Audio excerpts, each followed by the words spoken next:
إن الحمد لله نحمده ونستعينه ونستغفره ونعوذ بالله من شرور أنفسنا ومن سيئات أعمالنا من يهده الله فلا مضل له ومن يضلل فلا هادي له وأشهد أن لا إله إلا الله وحده لا شريك له وأشهد أن محمدا عبده ورسوله أما بعد فإن خير الحديث كتاب الله وخير الهدي هدي محمد صلى الله عليه وسلم وشر الأمور محدثاتها وكل محدثة بدعة وكل بدعة ضلالة وكل ضلالة في النار.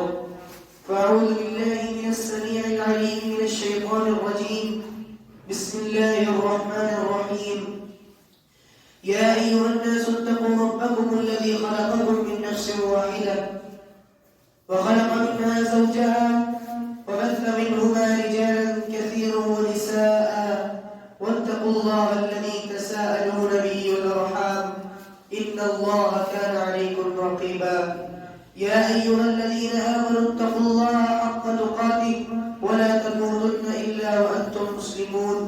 يا أيها الذين آمنوا اتقوا الله وقولوا قولا سديدا يصلح لكم أعمالكم ويغفر لكم ذنوبكم ومن يطع الله ورسوله فقد فاز فوزا عظيما.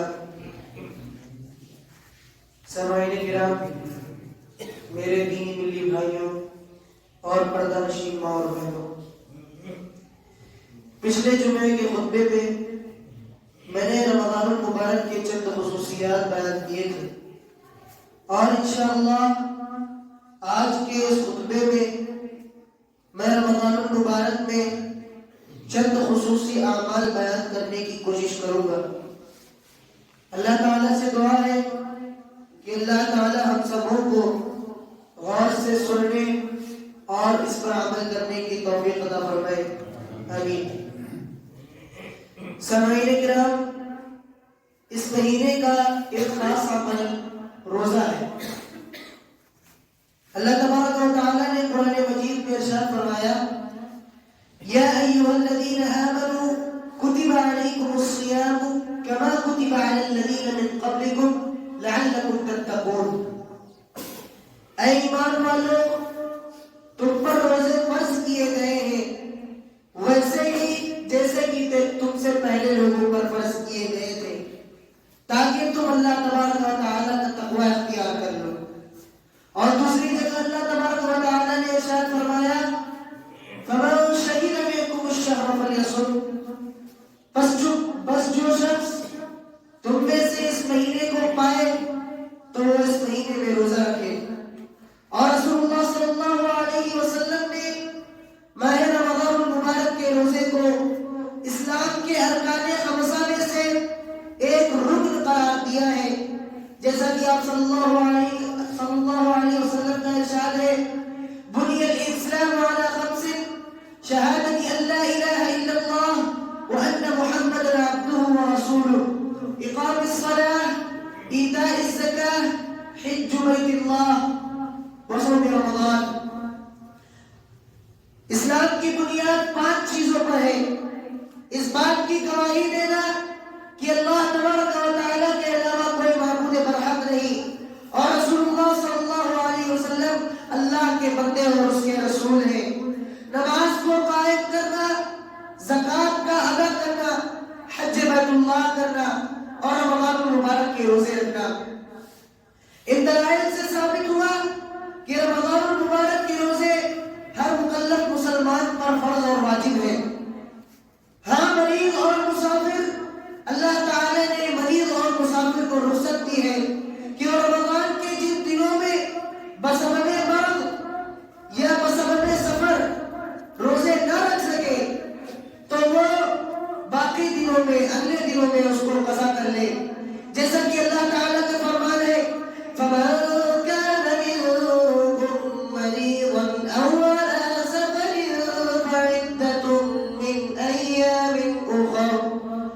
بس تم میں سے جو شخص بیمار ہو یا سفر کی حالت میں ہو تو وہ اور دنوں میں گنتی کو پورا کر لے. سامعین کرام، فضیلت ہم جانے. قرآن حدیث میں روزے کی متعدد فضائل ہیں. روزے کے فضائل میں سے پہلا فضل یہ ہے کہ مغفرت اور اجر عظیم کا وعدہ اللہ تبارک و تعالیٰ نے ہم سب لوگوں سے کیا ہے. اللہ تعالیٰ نے روزے داروں سے مغفرت اور اجر کا وعدہ فرمایا ہے. اللہ تبارک و تعالیٰ نے قرآن مجید میں ارشاد فرمایا ان المسلمین والمسلمات والمؤمنین والمؤمنات والقانتین والقانتات والصادقین والصادقات والصابرین والصابرات والخاشعین والخاشعات والمتصدقین والمتصدقات والصائمین والصائمات والحافظین فروجهم والحافظات والذاكرين الله كثيرا والذاكرات اعد الله لهم مغفرة واجرا عظيما. بے شک مسلمان مرد اور مسلمان عورتیں، فرما برداری کرنے والے مرد اور فرما برداری کرنے والی عورتیں، راست باز مرد اور راست باز عورتیں، صبر کرنے والے مرد اور صبر کرنے والی عورتیں، عاجزی کرنے والے مرد، عاجزی کرنے والی عورتیں، صدقہ کرنے والے مرد اور صدقہ کرنے والی عورتیں، روزہ رکھنے والے مرد اور روزہ رکھنے والی عورتیں، اپنی شرمگاہ کی حفاظت کرنے والے مرد اور اپنے شرمگاہ کی حفاظت کرنے والی عورتیں، بکثرت اللہ تبارک و تعالیٰ کا ذکر کرنے والے مرد اور بکثرت اللہ تعالیٰ کا ذکر کرنے والی عورتیں، ان سب کے لیے اللہ تعالیٰ نے مغفرت اور بڑا ثواب تیار کر رکھا ہے. اور نبی کریم صلی اللہ علیہ وسلم کا ارشاد ہے من صام رمضان ایمانا واحتسابا غفر له ما تقدم من ذنبه وما تأخر. جس نے ایمان کی حالت میں حصول ثواب کی نیت سے رمضان المبارک کے روزے رکھے اس کے سابقہ گناہ معاف کر دیے جاتے ہیں. ایمان و احتساب کا مفہوم یہ ہے کہ وہ نیت صادقہ اور یقین کامل کے ساتھ محض اللہ تبارک و تعالیٰ کے رضا اور اس کے اجر و ثواب کو حاصل کرنے کی خاطر دل کی خوشی کے ساتھ اور روزے کو سمجھ بوجھ کر نہیں بلکہ رمضان المبارک کے ایام کو غنیمت تصور کرتے ہوئے روزے رکھے. اگر وہ اس کیفیت کے ساتھ روزے رکھے گا تو اس کے سابقہ گناہ معاف کر دیے جائیں گے. سامعین کرام، روزے کا اجر صرف اللہ تبارک و تعالیٰ ہی کو معلوم ہے. حضرت ابو ہریرہ رضی اللہ عنہ سے روایت ہے کہ رسول اللہ صلی اللہ علیہ وسلم نے ارشاد فرمایا ابن آدم کی ہر نیک عمل کئی گنا تک بڑھا دی جاتی ہے. ایک نیکی 10 نیکیوں کے برابر کر دی جاتی ہے، حتیٰ کہ 700 گنا تک بڑھا دی جاتی ہے. اللہ تعالیٰ فرماتا ہے سوائے روزہ کے جو کہ صرف میرے لیے ہوتا ہے اور میں ہی اس کا بدلہ دوں گا، کیونکہ وہ میرے وجہ سے اپنی شہوت اور اپنے کھانے کو چھوڑتا ہے. الا الصوم فإنه لي، سوائے روزے کے جو کہ صرف میرے لیے ہے. اس سے مراد یہ ہے کہ مومن کی باقی نیک اعمال مثلا صدقہ، نماز اور ذکر وغیرہ تو ظاہری طور پر ظاہر ہوتا ہے اور فرشتے انہیں نوٹ کرتے ہیں، لیکن جب انسان روزہ رکھتا ہے یا روزہ جیسا عمل نہیں، کیونکہ روزہ جیسا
سامعین کرام، روزے دار کے لیے روزہ ایک ڈھال ہے۔ حضرت ابو ہریرہ رضی اللہ عنہ سے روایت ہے کہ رسول اللہ صلی اللہ علیہ وسلم نے ارشاد فرمایا، روزہ ڈھال ہے اور تم میں سے کوئی شخص جب روزے کی حالت میں ہو تو وہ ناشائستہ بات کرنے اور لڑائی جھگڑے کرنے سے پرہیز کرے، اور اگر کوئی شخص اس سے گالی گلوچ کرے تو اس سے لڑائی کرے تو وہ کہے میں روزے سے ہوں۔ سامعین، روزہ ڈھال ہے، اس سے مراد یہ ہے کہ روزہ شہوات اور گناہوں سے دور کرتا ہے اور اسی طرح جہنم سے بچاتا ہے، جیسا کہ رسول اللہ صلی اللہ علیہ وسلم کا ارشاد ہے، روزہ جہنم کی آگ سے ڈھال ہے، جیسا کہ تم میں سے کوئی شخص جنگ سے بچنے کے لیے ڈھال لیتا ہے۔ سامعین، جنت کے ایک دروازے کا نام باب الریان ہے۔ یہ دروازہ صرف اور صرف روزے داروں کے لیے مخصوص ہوگا، جیسا کہ سہل بن سعد رضی اللہ عنہ کی روایت ہے کہ رسول اللہ صلی اللہ علیہ وسلم نے ارشاد فرمایا، بے شک جنت میں ایک دروازہ ہے جسے باب الریان کہا جاتا ہے، اس سے قیامت کے دن صرف روزے دار ہی داخل ہوں گے اور ان کے علاوہ کوئی اس سے داخل نہیں ہوگا، اور پکار کر کہا جائے گا کہاں ہے روزے دار، تو کھڑے ہو جائیں گے، اور ان کے علاوہ اور کوئی اس جنت میں داخل نہیں، اس سے جنت میں داخل نہیں ہو سکے گا۔ اور وہ سب جب جنت میں داخل ہو جائیں گے تو جب وہ باب الریان سے جنت میں داخل ہو جائیں گے تو باب الریان کو بند کر دیا جائے گا۔ اور حضرت ابو ہریرہ رضی اللہ عنہ سے روایت ہے کہ رسول اللہ صلی اللہ علیہ وسلم نے ارشاد فرمایا، جو شخص اللہ کے راستے میں جوڑا ایک نہیں بلکہ دو خرچ کرتا ہے، اس جنت کے دروازے سے پکار کر کہا جائے گا، اے اللہ کے بندے، یہ دروازہ تمہارے لیے بہتر ہے، لہذا نمازی کو باب الصلاۃ سے پکارا جائے گا، مجاہد کو باب الجہاد سے پکارا جائے گا، روزے دار کو باب الریان سے پکارا جائے گا، اور صدقہ کرنے والے کو باب الصدقہ سے پکارا جائے گا۔ چنانچہ حضرت ابو بکر رضی اللہ عنہ نے کہا، اے اللہ کے رسول صلی اللہ علیہ وسلم، میرے ماں باپ آپ پر قربان جائیں، جو شخص ان تمام دروازوں سے پکارا جائے گا تو اسے کسی چیز کی ضرورت نہیں ہوگی، تو کیا کوئی ایسا شخص بھی ہوگا جسے ان تمام دروازوں سے پکارا جائے گا؟ آپ صلی اللہ علیہ وسلم نے کہا، ہاں، اور مجھے امید ہے کہ آپ بھی انہی لوگوں میں سے ہوں گے۔ سامعین کرام، قیامت کے روز روزہ ہم سبھی لوگوں کے لیے شفاعت کرے گا، جیسا کہ اللہ کے رسول صلی اللہ علیہ وسلم کا ارشاد ہے، روزہ اور قرآن دونوں بندے کے حق میں روز قیامت شفاعت کریں گے۔ روزہ کہے گا، اے میرے رب، میں نے اسے کھانے سے اور شہوت سے روک رکھا تھا، اس لیے تو اس کے حق میں میری شفاعت قبول کر۔ اور قرآن کہے گا، اے میرے رب، میں نے اسے رات کو سونے سے روک رکھا تھا، لہذا تو اس کے حق میں میری شفاعت قبول کر۔ آپ صلی اللہ علیہ وسلم نے فرمایا،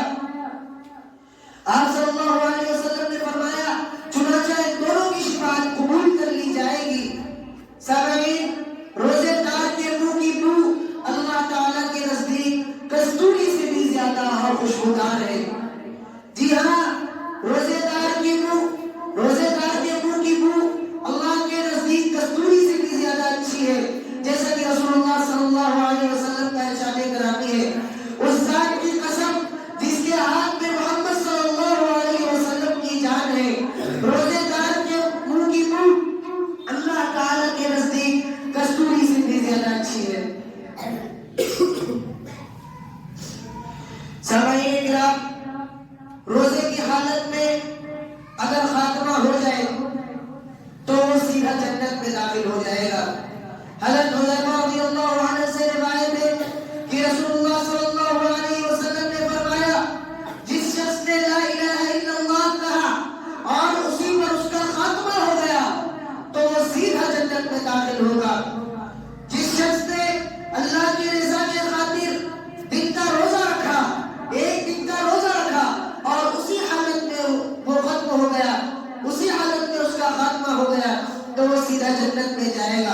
اور جس شخص نے اللہ کی رضا کی خاطر صدقہ کیا اور اسی وقت اس کا خاتمہ ہو گیا تو وہ بھی سیدھا جنت میں جائے گا۔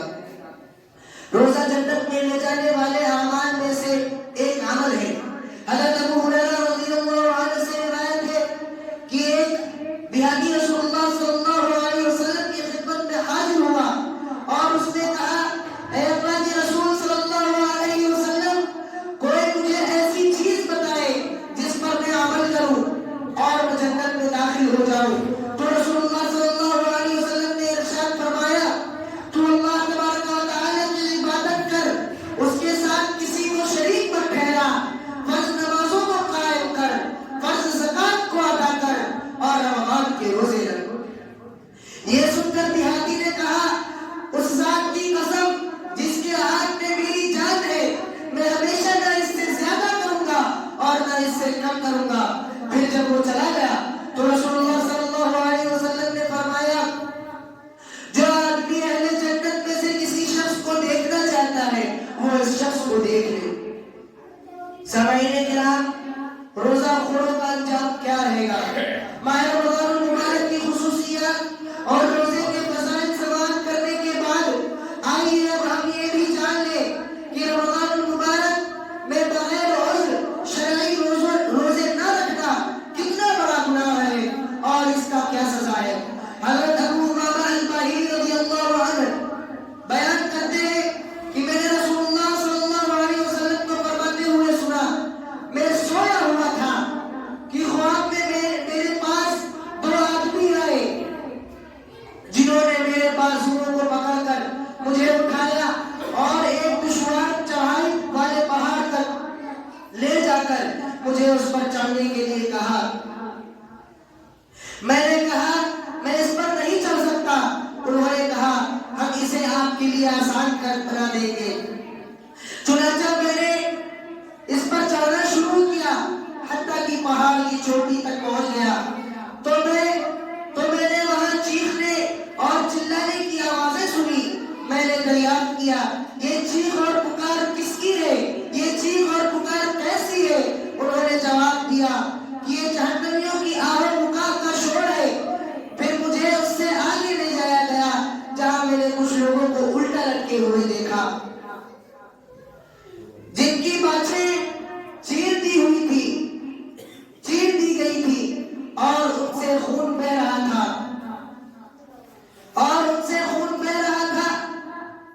میں نے پوچھا کہ یہ کون لوگ ہیں؟ جواب ملا یہ وہ لوگ ہیں جو روزے کے ایام میں کھایا پیا کرتے تھے۔ سامعین، قیام رمضان ہی تراویح کی نماز ہے۔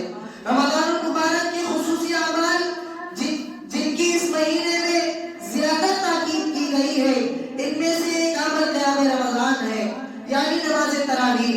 حضرت ابو ہریرہ رضی اللہ عنہ بیان کرتے ہیں کہ رسول اللہ صلی اللہ علیہ وسلم قیام رمضان کی ترغیب کیا کرتے تھے اور ہمیں سختی سے اس کا حکم نہیں دیتے، اور آپ صلی اللہ علیہ وسلم نے ارشاد فرمایا، جس شخص نے ایمان کے ساتھ اور اللہ تبارک و تعالی کی رضا کو طلب کرتے ہوئے رمضان کا قیام کیا، اس کے پچھلے گناہ معاف کر دیے جائیں گے۔ اور حضرت عائشہ رضی اللہ عنہ بیان فرماتی ہے کہ ایک رات رسول اللہ صلی اللہ علیہ وسلم آدھی رات کے وقت مسجد میں تشریف لے گئے اور آپ صلی اللہ علیہ وسلم نے نماز پڑھی۔ چنانچہ لوگوں نے بھی آپ صلی اللہ علیہ وسلم کی ابتدا میں نماز پڑھی، اور جب صبح ہوئی تو لوگوں نے ایک دوسرے کو بتایا اس نماز کے بارے میں۔ پھر جب اگلی رات آئی تو پہلی رات کے بنسبت زیادہ لوگ جمع ہو گئے اور انہوں نے رسول اللہ صلی اللہ علیہ وسلم کے پیچھے نماز پڑھی۔ پھر جب صبح ہوئی تو انہوں نے مزید لوگوں کو آگاہ کیا۔ اس طرح جب تیسری رات آئی تو لوگوں کی تعداد اور بھی زیادہ ہو گئی تھی۔ چنانچہ رسول اللہ صلی اللہ علیہ وسلم مسجد میں تشریف لے گئے اور آپ صلی اللہ علیہ وسلم کے پیچھے ان لوگوں نے نماز ادا کی۔ پھر جب چوتھی رات آئی تو اتنے لوگ ہو گئے تھے کہ مسجد چھوٹی پڑ گئی تھی، لیکن نبی کریم صلی اللہ علیہ وسلم اس رات مسجد میں تشریف نہ لے گئے، یہاں تک کہ فجر کی اذان ہو گئی، پھر آپ صلی اللہ علیہ وسلم نے نماز پڑھائی اور لوگوں کی طرف متوجہ ہو کر آپ صلی اللہ علیہ وسلم نے خطبہ مسنونہ پڑھا اور ارشاد فرمایا، لوگوں آج رات مسجد میں تمہاری موجودگی سے مخفا نہیں تھا، لیکن مسجد میں اس لیے نہیں آیا، مجھے اس بات کا اندیشہ تھا کہ کہیں یہ نماز تم لوگوں پر فرض نہ ہو جائے اور پھر اس سے عاجز آ جاؤ۔ اور جہاں تک نماز تراویح کی تعداد کا تعلق ہے، اس کے متعلق چند احادیث بغور سماعت فرما لیجیے۔ صحیح البخاری میں مروی ہے کہ ابو سلمہ بن عبد الرحمن نے حضرت عائشہ رضی اللہ عنہ سے پوچھا، رمضان میں رسول اللہ صلی اللہ علیہ وسلم کی نماز کیسی تھی؟ انہوں نے جواب دیا، رسول اللہ صلی اللہ علیہ وسلم ماہ رمضان اور دیگر مہینوں میں 11 رکعات سے زیادہ نہیں پڑھتے تھے۔ حضرت جابر بن عبداللہ رضی اللہ عنہ بیان کرتے ہیں کہ رسول اللہ صلی اللہ علیہ وسلم نے ہمیں 8 رکعات اور نماز فطر پڑھائی، پھر اگلی رات آئے تو ہم جمع ہو گئے اور ہمیں امید تھی کہ آپ صلی اللہ علیہ وسلم گھر سے باہر نکلیں گے، ہم صبح تک انتظار کرتے رہ گئے، پھر ہم نے رسول اللہ صلی اللہ علیہ وسلم سے اس سلسلے میں بات کی تو آپ صلی اللہ علیہ وسلم نے فرمایا، مجھے خطرہ تھا کہ کہیں تم پر یہ نماز فرض نہ کر دی جائے۔ سامعین کرام، امام مالک نے السائب بن زید رضی اللہ عنہ سے روایت کیا کہ حضرت عمر رضی اللہ عنہ، ابی ابی بن کعب رضی اللہ عنہ اور تمیم الداری کو 11 رکعات پڑھانے کا حکم دیا۔ آخر میں اللہ تبارک و تعالی سے دعا کرتا ہوں کہ اللہ تبارک و تعالی ہمیں رمضان المبارک میں قیام کرنے کی توفیق عطا فرمائے۔ آمین۔ وآخر دعوانا